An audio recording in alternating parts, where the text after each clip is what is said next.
Hi, good evening, everyone. Thank you so very much for joining us this evening.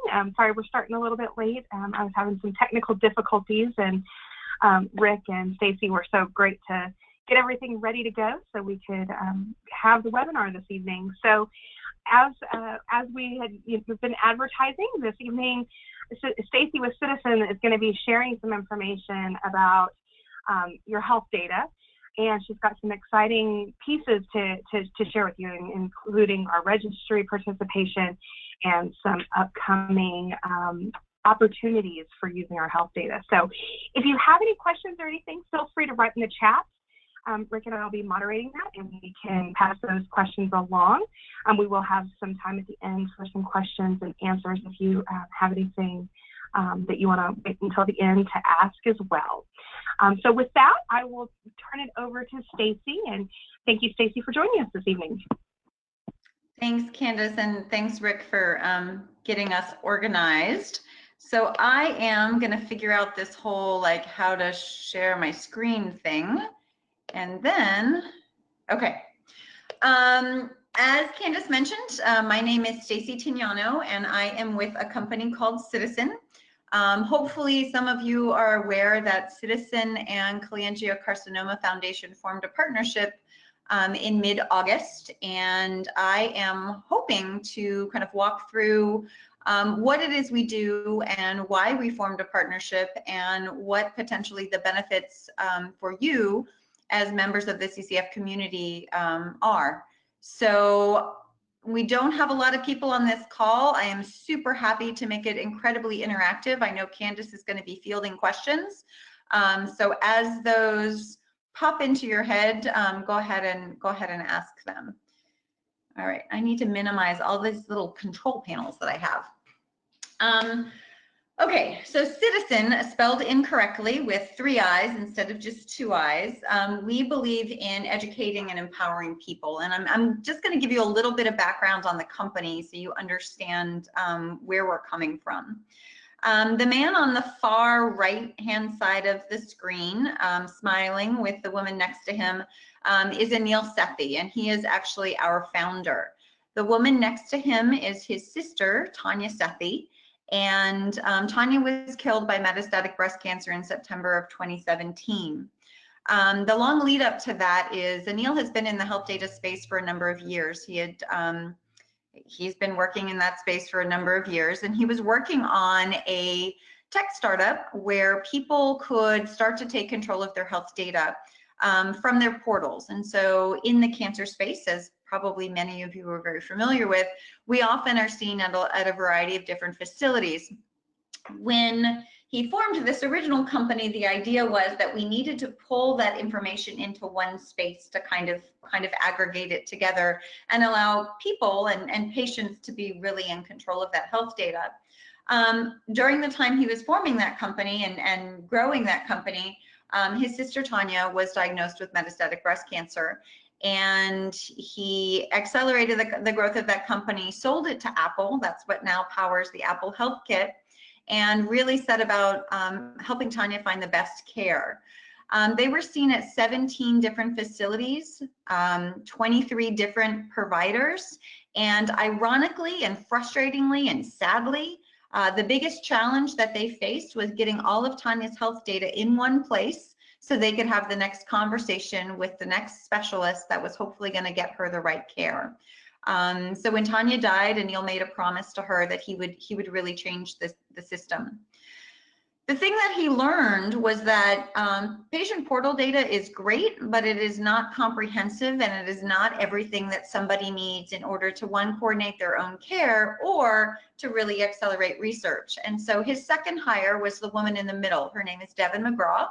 She was formerly the Deputy Director of Health Privacy at HHS, and she actually wrote the guidance on the Hipaa right of access. And so she joined the team, and that is really what we lead with, is what I'm going to share with you today around health data, what I'm going to share with you today around your rights with health data. That is what powers our platform and our service.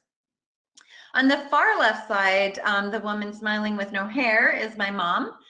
She was diagnosed in January of 2013. I live in California. She lives in Texas.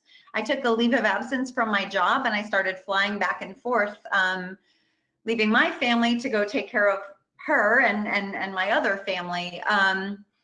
4 months into that back and forth, I came home and I had my first mammogram and I was diagnosed with breast cancer.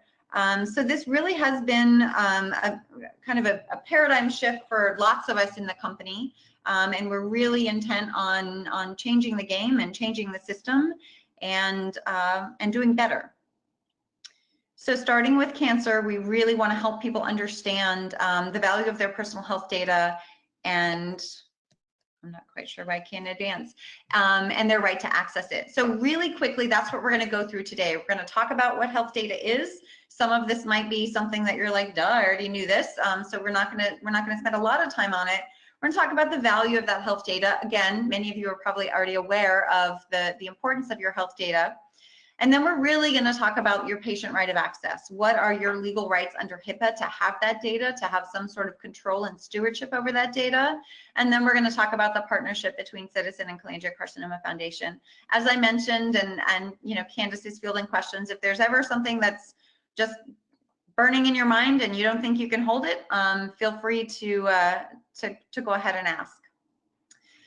So what is health data? I think, you know, we talked early on that there's portal data, there's medical record data, but as Anil and his sister have found out, as probably many of you know, as I definitely personally know, our health data and the data that helps us coordinate our own care and that is valuable in the realm of research or to get into a clinical trial is much, much broader than that. It is your medications, it is your genetics and genomic testing, it is your imaging, your PET scans, your CT scans, your mammography, your ultrasounds, your lab results, your surgical results. Basically, anything used to make decisions about your care is considered health data. And the value of that health data, again, as most of you know, is to improve your own care coordination, right? If we don't have all of the information, it's really, really challenging to see that next person, whether it's for a second opinion, whether it's to see if we qualify for a clinical trial. It also is incredibly important for those individuals that are supporting us as we're going through treatment, whether that's our family, whether that's friends, whether that's a professional care navigator, to have that information as well. I don't know how many of you have participated in clinical trials, but that is a feat in and of itself, trying to get all of that data into one little funnel to figure out if you might qualify for what could be the best treatment for you. We now have things like virtual tumor board services, and of course you are familiar with registries, patient registries and research registries. So the right of access under Hipaa, very, very simply, it's actually quite complicated, but very, very simply, we kind of break it into 4 or 5 pillars. You have a right to all of your health data. So that list that we went through before, all of that is considered part of your designated record set. And legally, you have a right to it. You have a right to it in your preferred format. Again, I don't know how many of you, when you were diagnosed, received a binder. Probably within the first month or so, that binder is so fat and heavy, it's not worth and it's not desirable to cart around anymore. You have a right to have your health data in electronic format. You have a right to request your health data on a CD. You also have a right to that data within 30 days of an institution receiving your request. 30 days. So I don't know if any of you have argued or you know, lobbied to get your health data and have had a hard time, but the law does say that you have a right to that information within 30 days. You have a right to that information with limited fees, and those fees can't be $50 for a request and, you know, $10, you know, for each page after that, and we'll go into that in a little bit more detail. And then you also have the right to have that data sent to a third party, whether that's another specialist, whether that's a parent, whether that's an adult child who's caring for you, whether that's a third party provider like Ciitizen. So again, not to dive too deeply in this because we just went through it pretty quickly, your designated record set is all of your data, all of the information that's used to make a health decision or a decision around your care is considered part of your designated record set. The preferred format you want, the caveat there is it needs to be readily producible in that format. Now, 10 years ago, this may have been a challenge for people to produce health data in electronic format. Now it is really not. If the information is stored electronically, then at least one type of electronic format must be accessible by the individual. So whether that's email, whether that is CD, that is considered all electronic format. The other thing that a lot of people don't realize is you have a right to receive it by unsecured email. And so if you've ever, and I don't know how many of you have, you get that secure email from your provider, and then you go through like 97 gazillion steps to try to open it, and then you reply, and now you're in this back and forth because every time you get a message back, you have to kind of log back in again. I'm not so good with remembering login IDs and passwords, and so one more thing for me to remember is not helpful, and I would just rather have my information sent to me in my Gmail account, and legally I have a right to request that.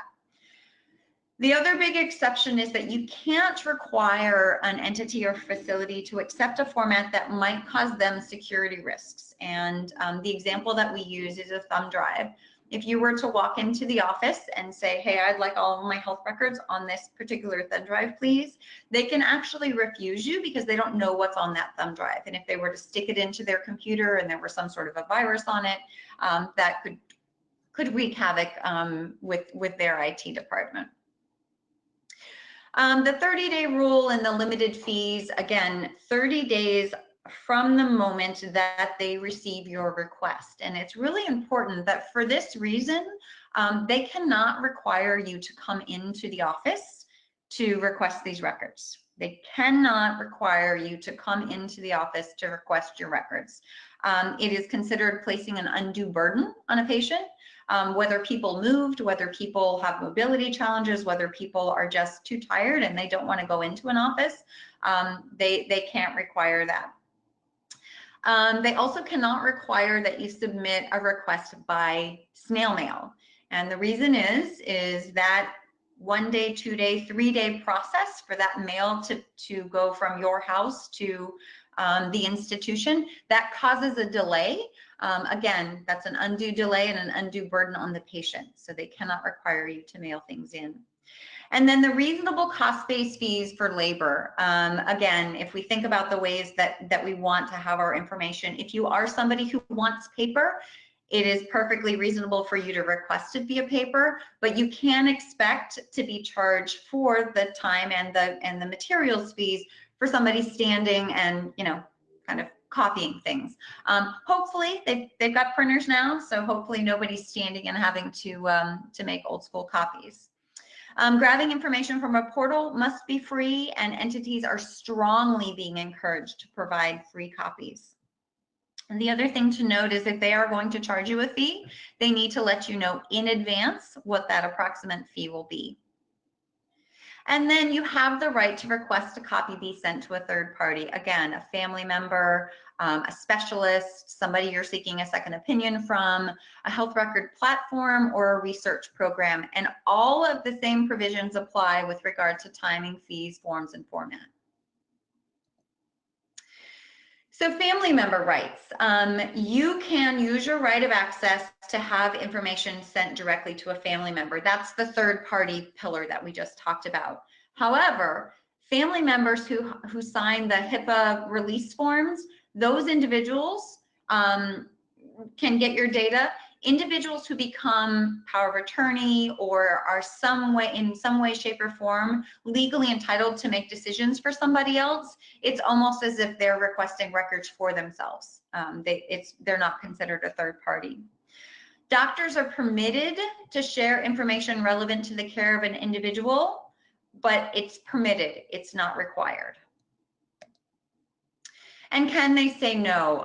Super limited exclusions. If they believe that the information, your health records, might cause you serious physical harm, they're not required to release them. It's really important to note, we are talking about serious physical harm. Basically what we're talking about is if they think the release of that information would cause somebody to commit suicide.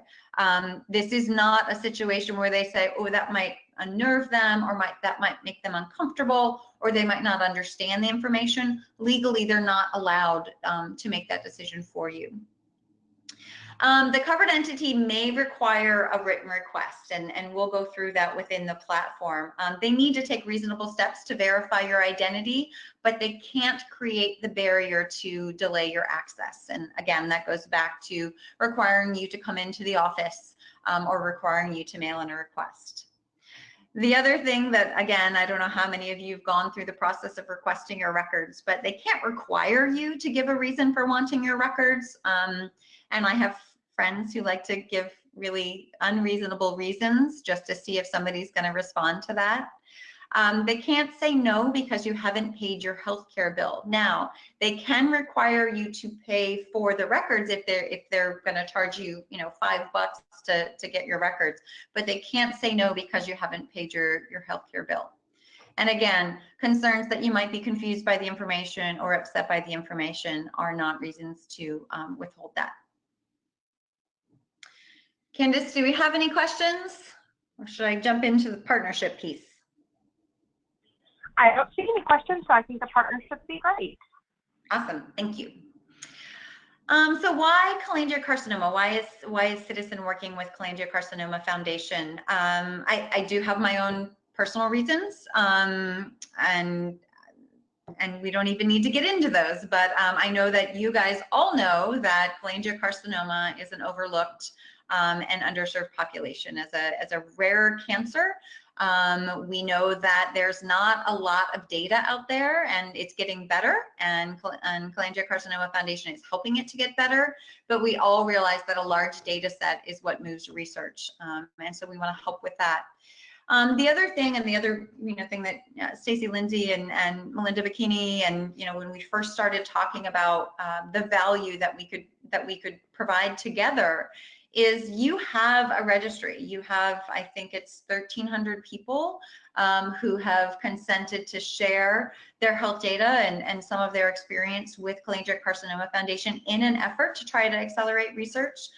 We can really add to that registry robustness by providing some clinical validity. And again, I don't know how many of you are familiar with the way that patient registries work. I don't know how many of you are actually members of the CCF registry, but typically when we talk about advocacy groups and registries, what we're getting is we're getting people putting in their information. Most of us are pretty clear about our diagnosis and about our treatments. However, after a certain amount of time, some things tend to get a little gray. And either way, research doesn't look at that as having clinical validity. They want to have the actual records, and they want to have what's called data provenance to be able to see where those things actually came from in the registry or in the record. Okay, if I can make this a little bit smaller, because now I'm unable to see my own thing. What you're looking at here, and again, this is just a snapshot. This is Melinda's profile. I ask her on a regular basis if she's sure she's comfortable with me sharing this. She is. She's given blanket consent. I continue to keep asking her. But what we're going to talk about in just a minute is kind of the citizen process, the citizen platform, the citizen service, and then kind of the value to you as an individual, as well as the value that you can provide back to the Cholangiocarcinoma Foundation. So with that, I think I'm moving my box if people can't see what I'm doing here. So how to join the private beta. I am going to take you right now to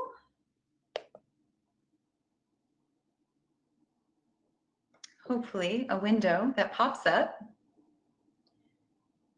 and shows you the co-branded landing page.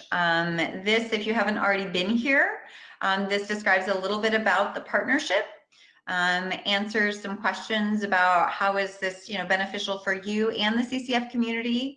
It goes into the story that I just shared with you about Anil and his sister, some of the value of just having your own health data, and then kind of walks you through the process. So I'm going to create a demo account, and then after I create the demo account, I'm actually going to I'm going to log in and show you my personal account because I am pretty much an open book. Okay.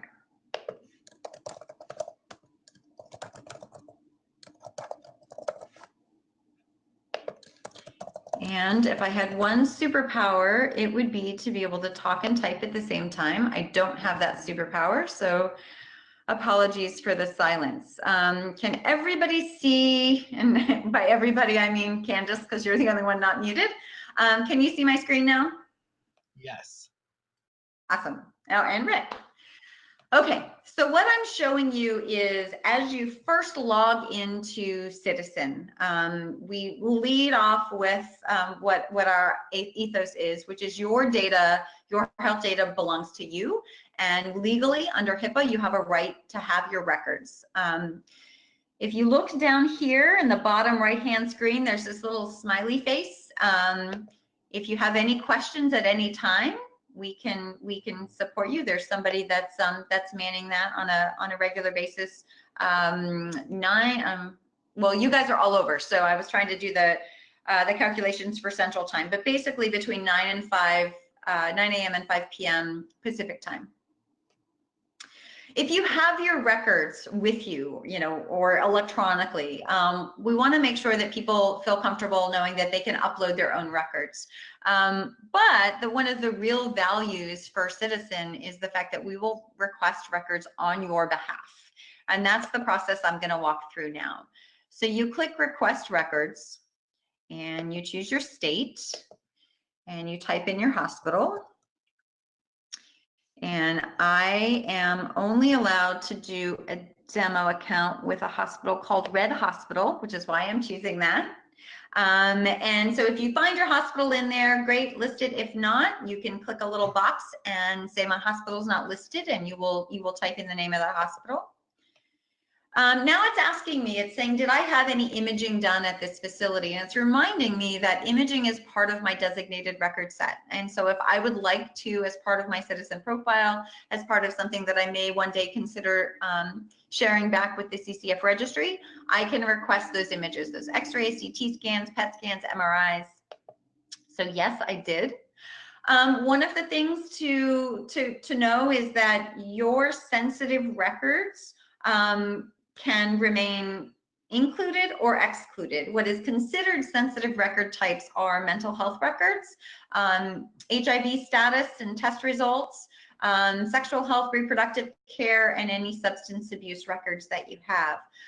Super important to note that even if you wanted these included, oftentimes psychologists, psychiatrists' notes are not included. They are considered sensitive at a different level. So again, I'm a share everything kind of gal. The next question we ask is, do you want to keep these up to date? And so you will see that you will have the option to request health data at any time from any facility where you've received care or treatment or lab results. But we also have the option to request on your behalf on an ongoing basis. And right now our default, if you opt into this, is every 3 months. That 3 months was chosen because that's the typical scan rate for people who are still undergoing treatment.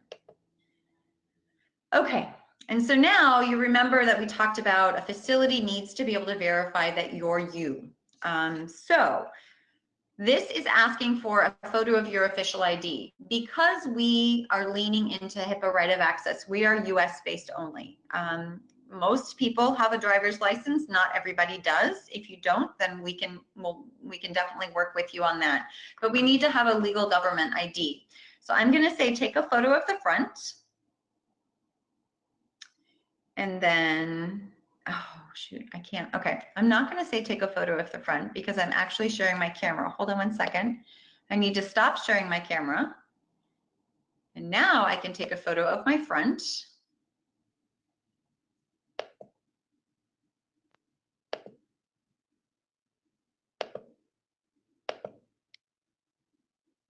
Hopefully you guys can see this. Can you, Candace, can you see? Yes, we can. It's working beautifully. Were you able to see my ID? Yes, we sure are. Okay. Thank you. Perfect. Awesome. So I'm going to click continue. That's the front. And it's thinking. All right. And now it's saying, great. Now we need a picture of the back of your ID. And I'm going to say, okay. Oh, I didn't get to show you how young I look on my ID either. Okay. Take a photo of the back. Continue.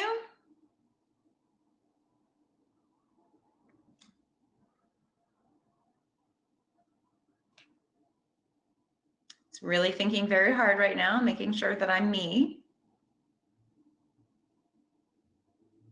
Okay.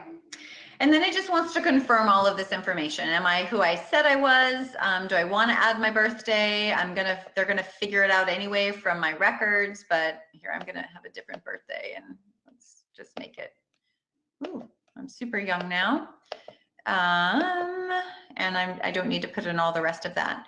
The prior names part is really important. So if you have changed your name, whether it's marriage or any other reason, and you want records from that period of time, go ahead and add prior names in this section. Oops, and I didn't put a phone number. Okay. Now it's asking me to sign. So if you are on a mobile device, on a phone, super easy, touch screen. If you are on a laptop, you need to push down and hold the mouse pad. Or if you have a mouse, obviously you push the button, sign. If you have a touch screen like I do, you sign your name and push continue.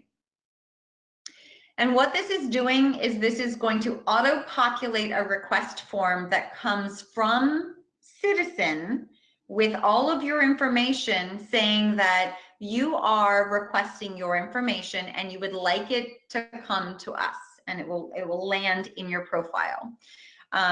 So this piece right here is reminding you that Ciitizen does not have a back door.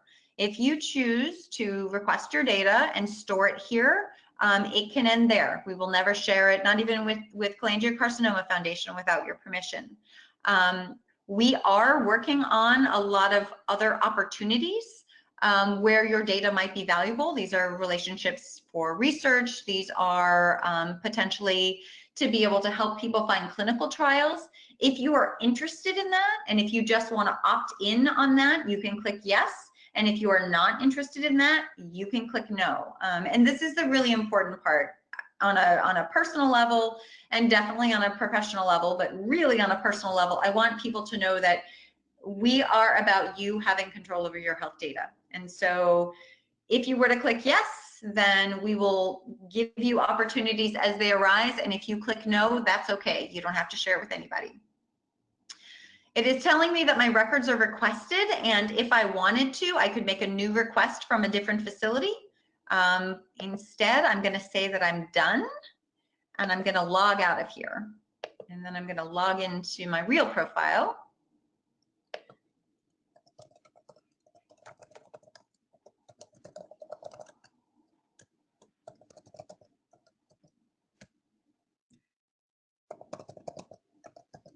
Again, superpower not being able to talk and type at the same time. Okay. Can everybody see what I'm sharing? Move this out of the way too. Candace? Yes, we can see it. Can you guys see this little go to webinar thing too? No. That I keep moving around? No, but do you know how to close it? Remember, it's the little arrow that points right. If you click that, it should minimize it.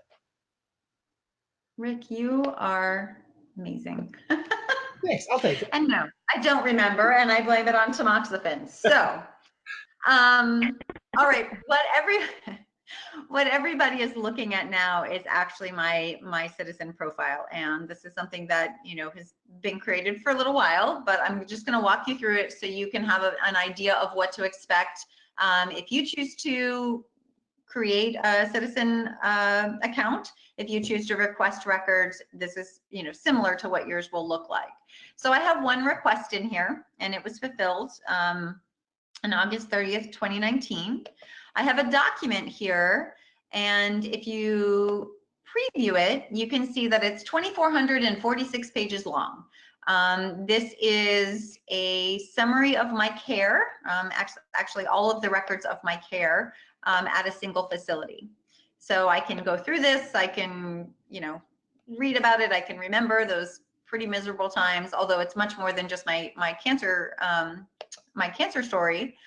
Or I can download it, or I can share it. So again, valuable to me to have all of that data in one place.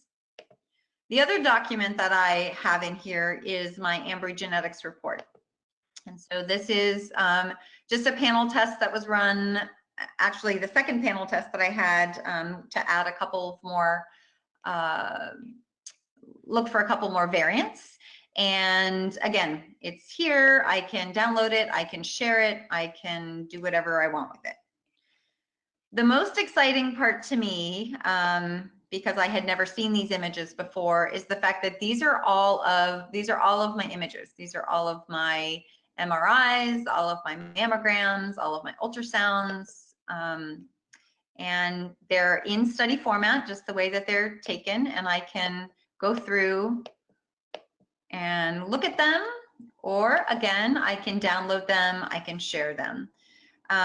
This really was the most exciting part for me. I don't know what that says about me as a human, but I was fascinated to be able to see these images of my cancer. And so I'm sharing that. Maybe too much information for some of you, but again, I am a fully transparent person. You can also get images of your colonoscopy. So that is my colon. If you are at risk, you should definitely have a colonoscopy. Again, share it, download it. All of this is just illustrative to say there's a lot of data here. There's a lot of information. I'm glad I have it. I'm glad I have it all in one place. That's not a big binder. But again, this onus would still be on me to dig through it, which is a little bit challenging. And Ciitizen recognizes that. And so they have created something called a cancer summary view. And so what we're looking at here is basically a snapshot of my cancer, starting with diagnosis, some adverse reactions, tumor locations, histology, molecular type, my TNM staging, my grade, my tumor sizes, performance status. All of these things are available on the far left-hand side. This is my snapshot. This is my summary. What's most interesting though, and what's most interesting as we start to talk about partnering with things like the registry and with research, is if you go into this middle column and identify the element that you're most interested in, it will bring up something in this far column and show you exactly where this was pulled from in my record. And what this is called is data provenance. And this is really key to taking the Cholangiocarcinoma Foundation registry and making it even more robust. So the clinical data, the validated clinical data, in conjunction with a lot of the survey responses that you guys are answering, if you're part of the registry, really makes for a very solid research registry. If there's ever anything that looks incorrect or doesn't make sense, we have the ability to report health data errors. It's important to know that we are, as we say in this upper left-hand side, still in beta. But the idea is that as we get more people on the platform, and especially as we dive more deeply into a specific cancer type like cholangiocarcinoma, we're going to get better and better at this. And so if you decide to join us, and I hope you will, then please feel free to report any health data errors, or even just give feedback on, hey, this doesn't make sense, or I would love to see things presented in a different way. Stacy? Yes, sir. We already have a couple questions. Awesome. How are you handling the facilities that charge a fee for copies of your records? Two things. One, we're covering them, so you should never have to pay them. Three, I'm going to open up something called the Patient Record Scorecard. We started basically grading these facilities on their compliance with HIPAA right of access. And this is, it's going very, very well. Some people are looking at it as a stick and some people are looking at it as a carrot. But essentially what we've done is with every facility that we are working with, we are rating them on their compliance with HIPAA and with the patient right of access. And so you can see here that, you know, these two facilities are what we're calling 5-star facilities, because not only were they completely compliant with HIPAA, they also required minimal intervention. They had a seamless process and they were patient focused. They didn't charge any fees. The records were sent in fewer than 5 days. They accepted our external request form, and we never needed to escalate to a privacy officer within the facility. So the answer to your question is, you will never have to pay them, we will pay them. But the other thing that we're doing is working with these facilities to say, really, do you need to charge these? Is that really fundamental to your business, or can we just try to get people their health data? And how are you able to cover the cost of retrieving the records? Well, when you know, are you talking about the fees of that? Yes, I think that's what they were referring to. Yeah, more often than not, again, when you have when you have Devon Mcgraw as the face of your patient record scorecard, and you have the fact that she wrote the guidance for HIPAA right of access on your team, and when she's picking up the phone and saying, really you want to charge us, and really you don't want to make this easier for patients, people are starting to change their behaviors. Not everybody. We have a lot of, you know, 1-star facilities, but for the most part, these costs are just being dissolved, and for the ones that aren't, we're covering on behalf of the patient. Okay. How is it handled when a facility that you need records from isn't listed on the list of available providers? Oh, I can show you real time.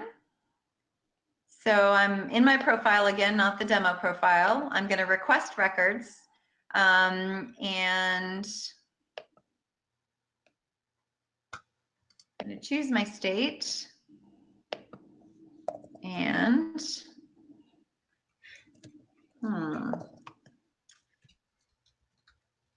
here you go. Facility not listed, click here to add it.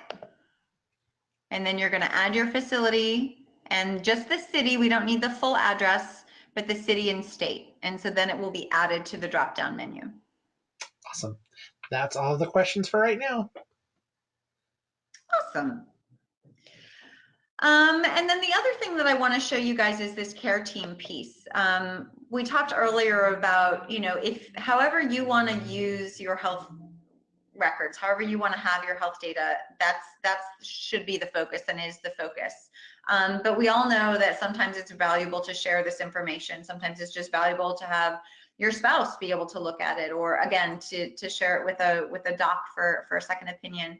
And so within here, rather than making you download each of those documents or each of those scans, we give you the ability to add people to your care team. And so you click on add a member, and we remind you that these could be physicians, medical professionals, family, friends, could even be the Cholangiocarcinoma Foundation if you wanted to submit to their registry, and we can talk about that a little bit later. Add a care team member to share what? You want to share everything with them? Do you just want to share that cancer summary view, that snapshot? Do you just want to share a genomic report? And I think all of you are aware that there are, you know, registries and services that rely on genomic reports only. If you haven't figured it out already, I'm a share everything kind of girl. So, and then you get to choose the time period. So if you want to share for 30 days, this is a great, you know, you're having a consult with another doc, you want to share those records in advance of your consult. 30 days is probably sufficient. You can share for a year, or you can share until you decide that that person no longer needs access to your health data. And then you just add by email. And I just keep adding myself to the care team, so that's why it looks like the way that it looks. And then it's just saying, you're sure you want to add this user, they're going to see your entire profile, and they're going to see it until you stop sharing with them. And I confirm an invite.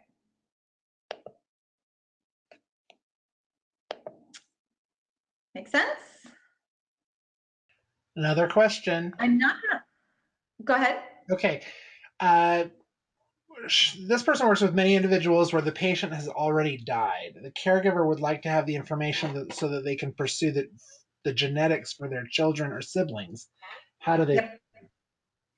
It's a great question, and it's actually one we're working with several individuals who are affiliated with Cholangiocarcinoma Foundation that are trying to get posthumous records on behalf of their loved ones. It's challenging and it's incredibly manual. And so right now, unless it's just a really specific case and you want to talk offline with me, and I'm happy to figure out what we can do, our hope is that you can wait until the beginning of the year, January, where we hope to really operationalize this. And so instead of requesting on behalf of yourself, right, which is how you create an account, we want to be able to add the ability for people to request on behalf of those that have died. Important to know that even when this is operationalized, you likely will need to have a death certificate. You likely will need to have some sort of proof that you have, that you're next of kin, and have the ability to request those records. But again, we'll document all of that, and we will definitely share it with CCF because we get a lot of requests for that. Any other questions? Not yet. Awesome. Okay, so we just walked through the how to join the private beta. I will send out an email following the webinar with this link, so you don't have to remember it, or more likely than not have to remember how to misspell it, because that's what we do. And if you are interested, you complete your profile information and then you either upload or request data. Again, the important thing to note is if you have that data, especially if it's old, typically we're only able to get data that goes 10 years back. It's different if you've been seen at a facility continuously for over 10 years, but facilities are not required to keep your health data in perpetuity. So if you have old data and you want to upload it, that's great. With the data that's within the last 10 years, we actually suggest that you do a request. And the reason we do that is oftentimes we only have pieces, parts of our health data, depending on how we accessed it.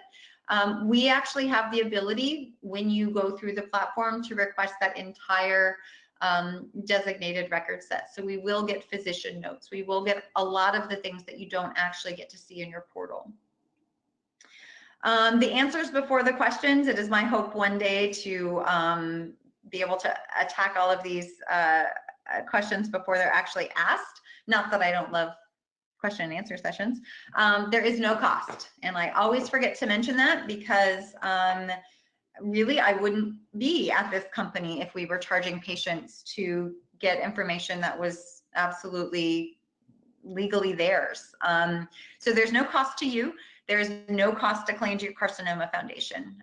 We are working with Cholangiocarcinoma Foundation to find ways that we can work with research programs, ways that we can potentially work with industry, so that we can figure out how to keep the lights on and how to monetize some of that.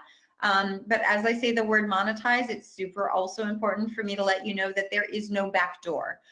You're not going to store your data in Ciitizen, and we're not going to de-identify it and sell it out the back door. If any of you have been paying attention, the Google Ascension deal, all of these things we are very, very, very acutely aware of, and that's not who we are, and that's not what we want to do. You have the right and the ability to request data from any institution, imaging lab, traditional laboratory facility, genetics, genomics providers. Oftentimes when people log in and they request data, they think health institutions, but they forget that maybe they had a panel somewhere else. You can request directly from that entity. And the reason I bring this up is when I first saw my cancer summary view within my profile, I told the team that their methods were wrong, their algorithm was wrong, because it said that I had a BRCA1 mutation and I don't. And based on the fact that I showed you that little green box that outlines, it's the data provenance, where it came from, what had happened, and I remember the day I went in to see a plastic surgeon about reconstruction, and the plastic surgeon MA looked at me and she said, "Oh, so you have a BRCA1 mutation?" And I said, "No, I don't." And she goes, "Well, it says here you do." And I said, "But I don't." And so she put in the record, patient denies BRCA1 mutation. And the long story is, it's very hard to get your records corrected. They can be amended, but they don't erase stuff out of it. And so because that was in my file, that's what was pulled up in my cancer summary. So I requested my information from Ambry, and that obviously supersedes a note from a provider. You will also receive notification as your records come into your Ciitizen account. So if you request multiple facilities, you're going to get pinged. We're going to say, "Yay, we got it from this facility," and "Yay, we got it from this facility." We're going to start really quickly to try to build your cancer summary view. Know that until all of that data is in, that cancer summary view is probably still not complete. Again, if at any time you have any questions or any concerns about the data, I was showing you earlier how to, report an issue, and you're welcome to use that. Hey, Stacy, another question. Yes. What is good, because we're on the questions part. What is your suggestion for initially setting up your account?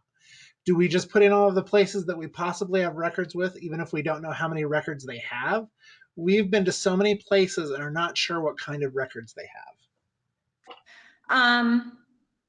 My team might not want to hear me say this, but as a patient and as somebody who knows that you really need that comprehensiveness, yes, I would say put in all of the facilities that you have been seen at.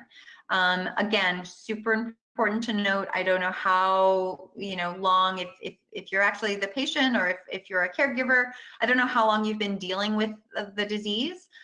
We do default to 10 years. And so if for some reason you need something that's beyond that and you've been seen at that facility consistently, send us a note and say, "Hey, by the way, I put in this request and could I have 13 years of information, and let's try to get it right the first time." If there's nothing there, then our team will be told that there's nothing there. I requested records from a facility that I had been seen at in Colorado. It had been too long, and they went back and forth for a while, and finally they told me my records had been destroyed. So my push for you is get them sooner rather than later.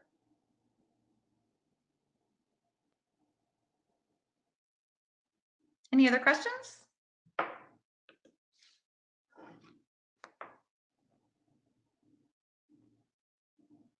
I don't think so. I have not seen any more pop in. So I know that we've talked about this before. I'm wondering, and I can't see any of the votes or the people, but I'm wondering, are there people who after this are thinking this is something they want to do? Or there are people that are like, "No, this is not something I'm interested in, and I would love to know why, and if there's something I can help answer."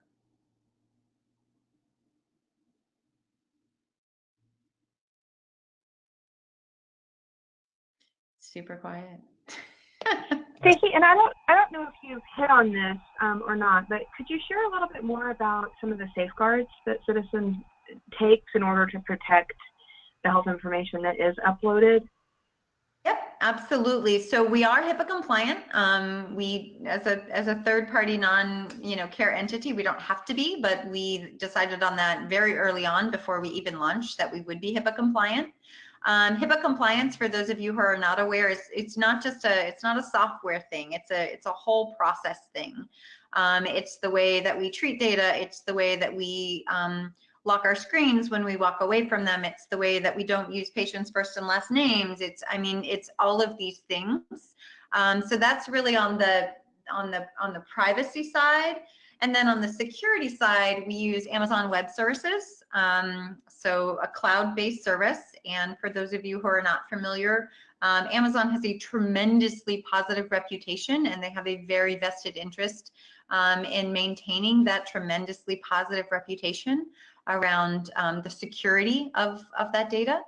So it's really twofold, and I answer both because sometimes people say security, but what they really mean is privacy. And it's both and two sides of the same coin in my mind. Sorry. Any other questions? Yeah, I started talking and I was still on mute. Sorry about that. We do have one more question. We've been going to a doctor for colitis for about 2 decades and have diagnosed with cholangiocarcinoma recently.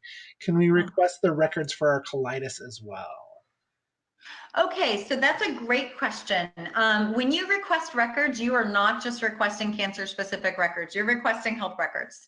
So wherever you've been seen, I mean, if you went through my 2,446 pages, you would see strep throat, you would see celiac disease, you would see all kinds of things. So yes, any facility that you've been treated at for any reason, for any health reason, you will receive those records and definitely request from that facility, and everything that you've been treated for there will come on in.